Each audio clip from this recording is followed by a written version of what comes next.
Héros. C'est lui qui l'a eu. Non. N'écoutez pas, il va dire que des mensonges. Héros, c'est une saga MP3 réalisée par Majero, sortie en 2020 avec 6 épisodes pour un total de 44 minutes. Je dis ça en croisant les doigts et avec un sourire un peu autosatisfait parce que je sais pertinemment que je suis en désaccord avec l'intégralité du reste de l'équipe de Sagaz. Je trouve ça très mauvais. Bon, commençons par le synopsis. Donc, Héros, ça parle de...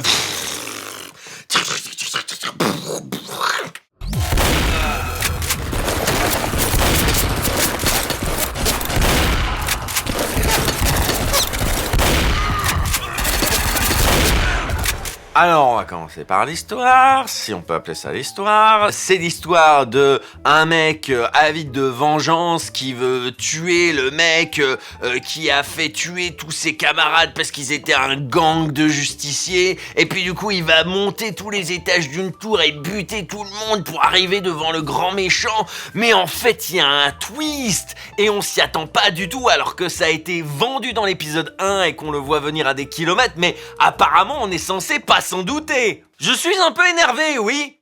Hilton nous avait tous trahis. Nous avait tous massacrés sans pitié.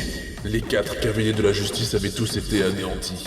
Tous, sauf moi.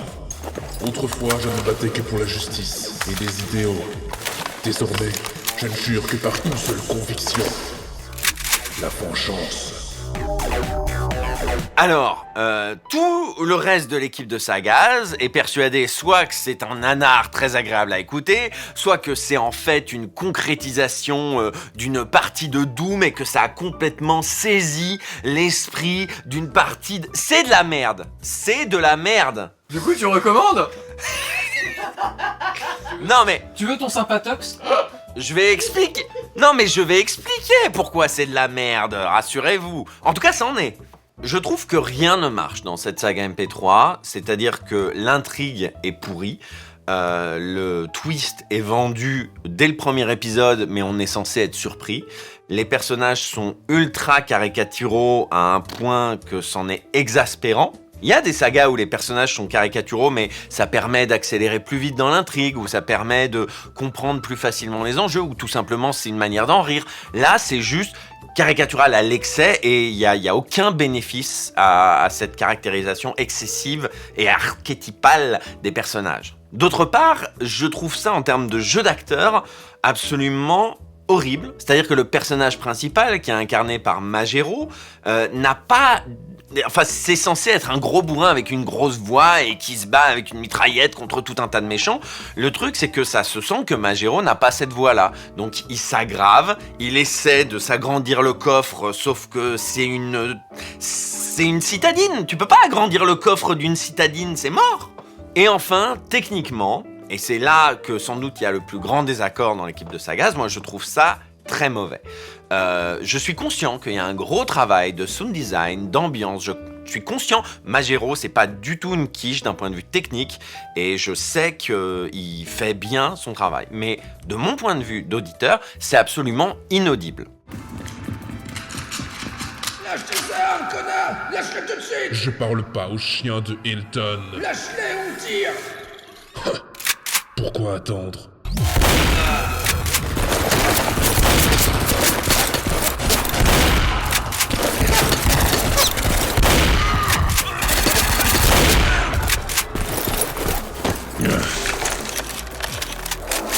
Qu'on a tendance à croire qu'avec un bon sound design, un panoramique clair et un bon mixage, on est capable de faire comprendre à quelqu'un qui ferme les yeux qu'est-ce qui est en train de se passer.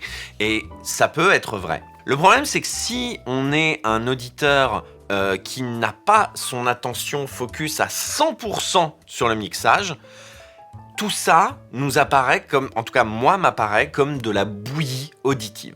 D'un point de vue de quelqu'un qui est très attentif au sound design, il va entendre plein de bruits de mitraillettes très variés et des gens qui meurent de plein de manières différentes, en poussant plein de cris différents, avec plein de bruitages différents, on entend que ce ne sont pas les mêmes parties du corps qui sont perforées, tranchées.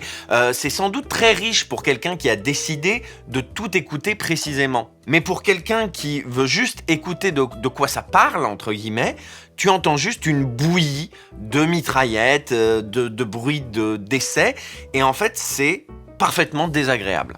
Je pense que c'est quelque chose qui peut marcher au cinéma, en série, parce que le visuel offre plus d'outils. Mais je pense qu'avec uniquement l'audio, on est beaucoup plus limité que certains metteurs en scène audiophoniques semblent le croire. Et pour moi, justement, ce que t'appelles le scénario branlé avec le cul, pour moi, c'est un truc très simple. C'est une histoire simple qui est racontée bien techniquement, selon mes critères. Donc c'est une qualité pour moi dans une œuvre d'avoir une histoire simple racontée efficacement. Voilà. Pour moi, le problème, c'est pas que l'histoire soit simple, c'est que l'histoire soit mauvaise. Il y a beaucoup de choses qui partent avec des histoires simples. Je suis le premier à défendre les trucs avec des histoires simples. Pour moi, c'est pas simple, c'est mauvais. Donc j'ai passé un très mauvais moment et, vous l'aurez compris, je ne recommande pas Héros du tout. C'est du nanar. Je suis pas d'accord. Je suis pas d'accord.